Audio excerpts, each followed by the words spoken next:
warahmatullahi wabarakatuh. Perkenalkan, nama saya Ida Widiawati. Kebetulan saya dari instansi SMP Negeri 12 Bandung. Saya adalah salah satu peserta dikat online yang diadakan oleh P4 TK dan MGMP IPA Kabupaten Ciamis. Di sini saya akan menguji larutan asam basa dan garam dengan menggunakan kertas lakmus. Di sini bahan-bahannya diantaranya yang pertama ada kertas lakmus, lakmus merah dan lakmus biru.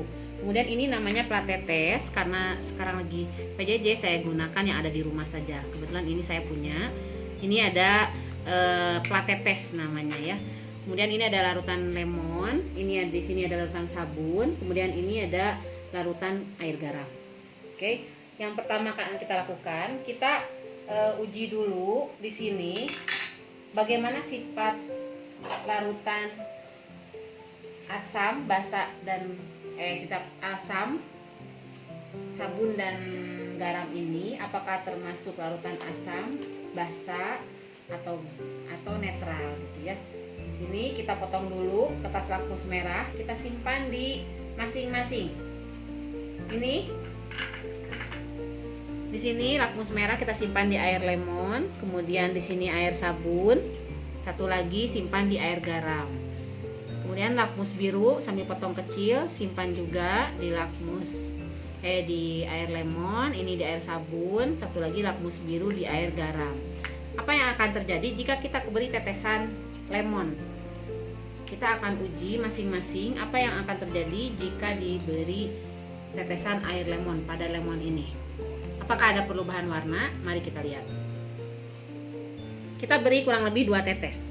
Di sini di lakmus merah kita beri 2 tetes air lemon. 1, 2. Nanti akan kelihatan apa yang akan terjadi. Di situ ada perubahan warna apa tidak. Nah, di sini air lemon, lakmus merah itu masih tetap dia berubah warna merah. Tidak berubah warna, tetap merah. Sekarang yang lakmus biru, kita kasih 1 tetes atau 2 tetes air lemon. Nah, yang biru ini, lakmus biru berubah menjadi merah. Itu tandanya lakmus biru berubah jadi merah, artinya air lemon ini mengandung larutan asam. Sekarang ini kita menggunakan air sabun ya. Kita tes air sabun ini mengandung larutan asam ataukah basa gitu ya. Di sini kita masukkan air sabun kemudian kita teteskan ke lakmus merah. Dia berubah jadi biru ya. Lihat, berubah jadi biru.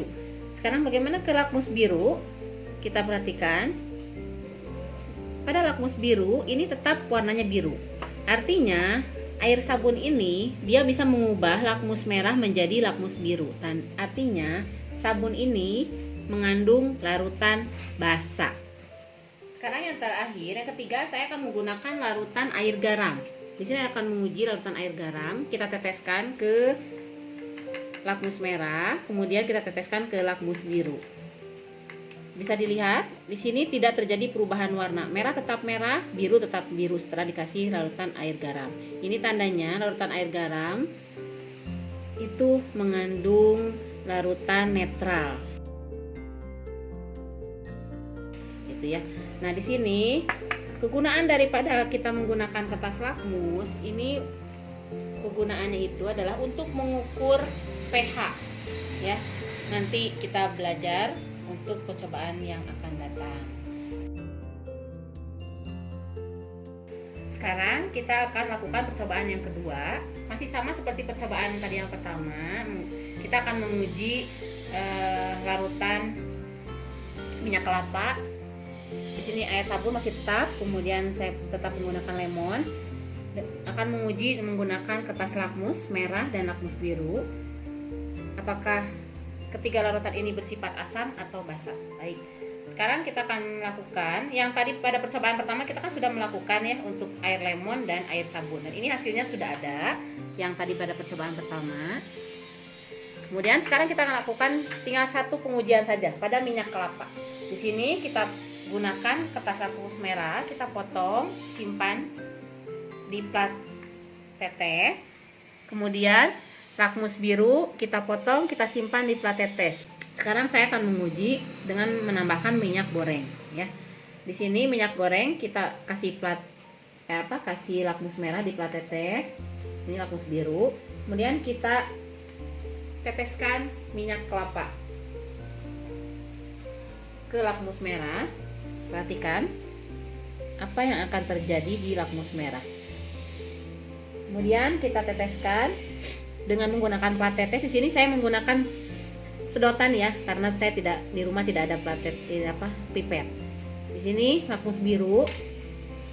Ternyata pada lakmus merah tidak terjadi perubahan warna, masih tetap merah. Lakmus biru masih tetap biru. Artinya minyak goreng bersifat netral.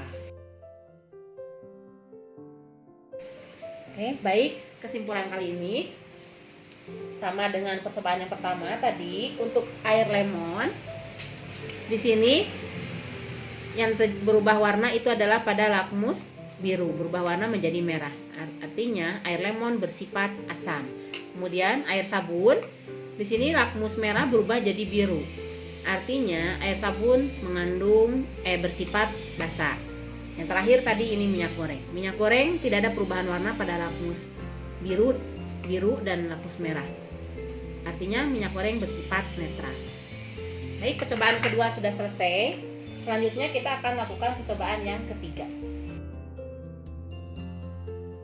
Nah, percobaan yang ketiga kita akan membuat indikator alami asam basa. Dari percobaan ke-1 dan kedua tadi kita sudah menguji kalau lemon itu bersifat asam. Di sini ada air sabun bersifat basa, kemudian ada air garam bersifat netral. Bahan yang akan digunakan indikator alami itu adalah bahan-bahan yang alami, bisa berupa umbi-umbian dan bunga. Di sini saya menggunakan umbi kunyit, kemudian kol ungu, sayuran, kemudian di sini ada daun hanjuang. Nah, alat yang akan digunakan di sini ada alu dan ada mortar. Ya, di sini untuk menumbuk. Jadi kita tumbuk dulu bahan-bahannya, kemudian kasih air sedikit, kemudian disaring. Saya sudah menyaringnya. Perhatikan sini. Di sini ada kunyit, kemudian ada kol ungu, dan ini adalah daun hanjuang. Kita akan menguji apakah ini bahan alami ini bisa dijadikan sebagai indikator alami asam basa, mana yang bagus bisa kita gunakan. Sekarang kita tinggal campurkan. Yang pertama air lemon. Kita masukkan ke larutan ini, masing-masing kurang lebih 2 tetes. Pertama kunyit 1, 2. Ini air lemon. Kemudian ke kol ungu, kunyit. Perhatikan apa yang terjadi perubahan warna pada indikator alami ini. Kunyit ungu. Kemudian sekarang ke daun hanjuang. Nih.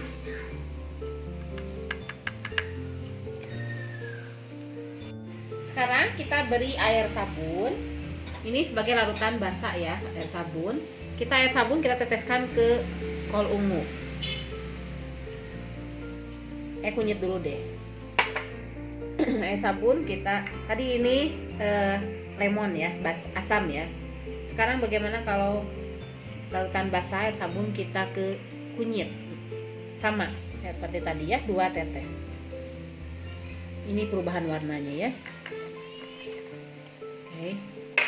Ketiga, kita teteskan larutan garam, ini yang bersifat netral tadi, ke kunyit. Bagaimana? Apakah terjadi perubahan warna pada kunyit tersebut? Oke. Yang pertama, mari saya jelaskan. Yang pertama, pada kunyit, tadi ini yang pertama kunyit ditetesi oleh larutan asam, lemon. Di sini warnanya masih tetap warna kuning ya. Kemudian ini kunyit ditetesi basah air sabun, itu terjadi perubahan warna. Di sini agak merah ya warnanya. Kemudian yang ketiga ini kunyit ditambah ditetesin air garam yang bersifat netral. Di sini warnanya berubah jadi jingga. Sekarang kol ungu kita tetesi air sabun yang bersifat basah. Tadi ini yang pertama ini sudah ditetesi air lemon yang bersifat asam. Sekarang kita tetesi kol ungu dengan air sabun bersifat basah. Nah, bisa dilihat nanti perubahan warnanya. Kemudian sekarang kita tetesi menggunakan air garam yang bersifat netral pada kol ungu.